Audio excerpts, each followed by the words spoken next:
नमस्कार मित्रांनो, आपल्या सर्वांचं स्वागत आहे VRM स्टुडिओमध्ये.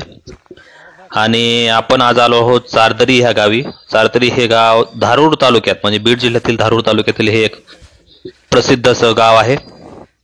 आणि ह्या डोंगर दऱ्यामधून आपण हे बघा, हा सुंदर असा परिसर, चारही बाजूची गावे ह्या डोंगर माथ्यावरून दिसत आहेत. तरी आपण डोंगराच्या अर्ध्या भागापर्यंत आलो आहोत. आणि हे जे चित्रफितीमध्ये गाव दिसतंय हे चारदरी आहे. आणि हे जे मंदिर दिसतंय हे चारदरीचं जागृत असं श्री मारुती देवाचं हे मंदिर आहे. नवसाला पावणारा असा हा मारुती. दर शनिवारी इथे भक्तांची रीघ लागलेली असते. आणि हा बघा, हा सुंदर परिसर, खूप निसर्गरम्य आणि सुंदर असा परिसर आहे. आणि हे समोर आहेत ते माझे वडील आहेत. ते माझ्याही पेक्षा अधिक गतीनं पुढे पुढे जात आहेत. काट्या कुपाट्यातून वाट काढत काढत आपण डोंगराच्या माथ्यावरती जात आहोत. हे बघा, बऱ्यापैकी आपण जवळपास 75% डोंगर पार केलाय.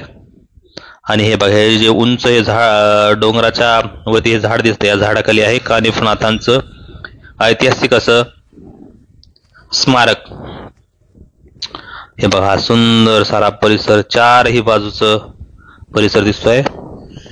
हे बघा, हे सुंदर असं कानिफनाथाचं मंदिर, थंडगार हवा लागत आहे, खूप छान वाटतंय. खूप निसर्गरम्य आणि असा मनाला आणि शरीरालाही थंडावा देणार असं हे ठिकाण. हिंदू आणि मुस्लिम दोघेही कानिफनाथ किंवा कान्होबा यांचे भक्तगण आहेत. ही मागे जी समाधी दिसते ती कानिफनाथांचे शिष्य यांची असावी असा एक अंदाज आहे. खूप प्रसन्न वाटलं मित्रांनो. खूप छान असा हा निसर्गरम्य परिसर.